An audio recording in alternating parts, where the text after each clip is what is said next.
will be done in on Thursday, right? On Wednesday. So what did we do last time? Last time we talked about the Pauli matrix, right? I hope that you can memorize this matrix. They are Hermitian, right?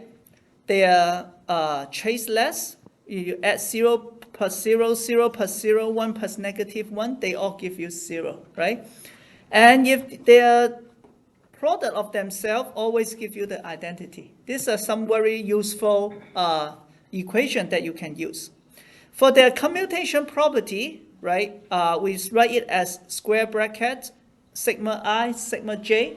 What are ij, right? So when we say I or j, we're just saying that it can be x, y, or z. Just pick one of them, right? When they are the same, then they are both x, x, y, y, or z, z.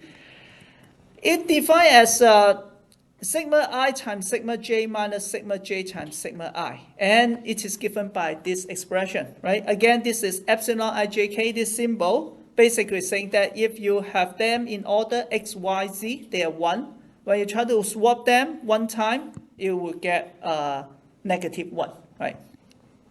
So if you have x, y, then you will get k, okay? Now, so they are not they don't commute with each other. When I say two operators commute with each other, we means that when if commute, by definition, right? When two operators commute, for example, A, B, right? It means that A, B minus BA equal to 1. Equals to 0, right? It means it doesn't matter when you apply them. It doesn't matter what is the sequence. But obviously, you see that the Pauli matrix matrices do not commute with each other.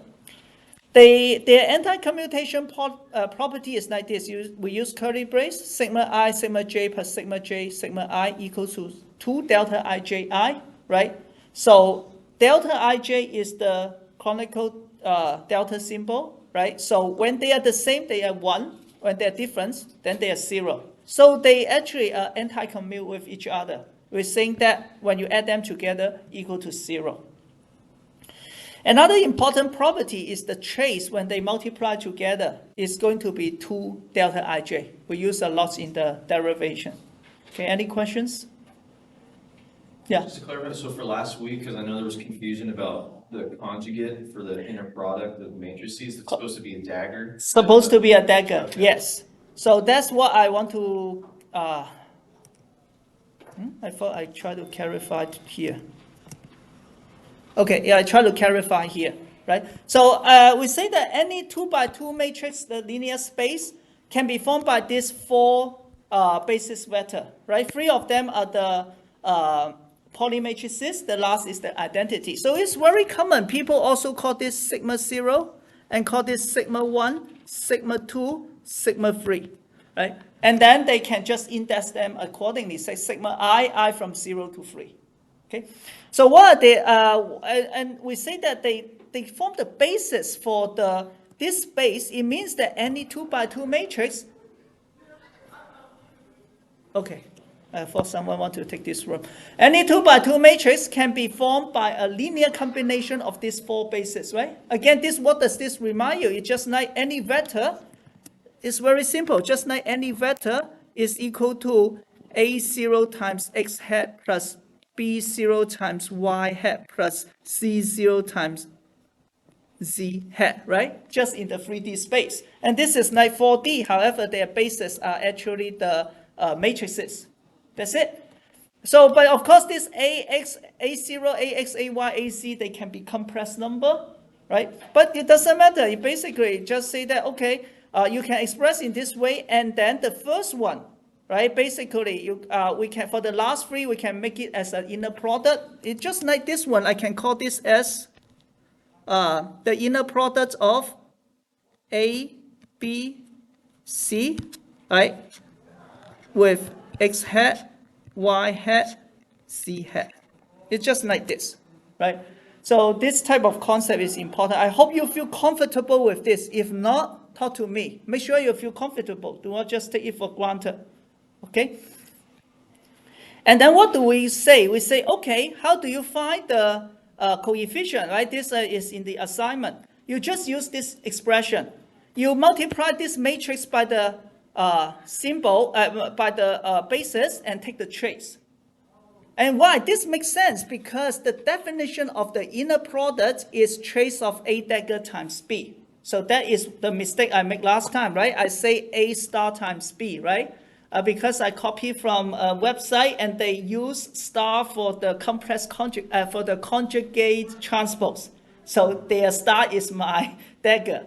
And then from there, I keep making mistake, right? But the point is, but now you think back, I should not have made that mistake. Do you remember how to make the inner product of a vector? Again, you do a transpose and then compress conjugate. So very naturally, you would expect for the matrix, you would want to do a transpose and then compress conjugate, and then do the trace. Okay. Now go back to the question set, right? Asked last time. Are they orthogonal? Now we can, I forgot to answer the question, but now we can do it easily, right? Think about this. What is the inner product? Just look at XYZ for now. Sigma I, sigma J, right? With I and J equals to X, Y, Z. What is this by definition, right? It is the trace of sigma I dagger times sigma J. But this is Hermitian, right? So this is just equal to sigma I, sigma J, correct? Because sigma are Hermitian. We just show you here. They are Hermitian. So sigma I dagger equal to sigma I. Make sense? So what is this? This is the last equation we study here, the trace, right? We proved that last time, which is equals to 2 delta ij. So definitely they are orthogonal for among these three, right? Of course, we still need to study how about the sigma I and sigma 0, which is the identity, right? And this, again, is easy. You just go through the process, sigma I dagger times I, because sigma 0 is identity, right? Sigma 0 is identity. I just call it this, right? Thank you. Which is equal to trace of sigma I, right? What's the trace of sigma I? 0 is traceless, right? So again, it is orthogonal, right? Then, of course, you want to check what is the sigma 0, and that is equals to the trace of sigma 0 times sigma 0, but which is just one, right? Just the identity matrix. What's the trace of an identity matrix? 2, right? So you see that they are all 2. So maybe this is a little bit confusing. Maybe there are some more profound mathematics that I don't know. These 2 might have some meaning, but we really don't need to be one. That doesn't have to be so-called normalized, because normalized is important for the quantum computing because the vector need to be 1 so that the probability add together to be 1.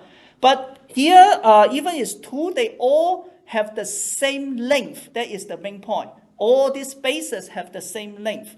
I could have also defined the inner product as 1/2 times trace A dagger B. Actually, there's no problem of doing that, right? Because it fulfills all the inner product rule. For example, they are positive semi-definite, right? They are all larger than 0. When you add, the length is larger or equal to 0, the length square, right? You have obey the distribution law. You obey the free property I mentioned about the linear algebra, right?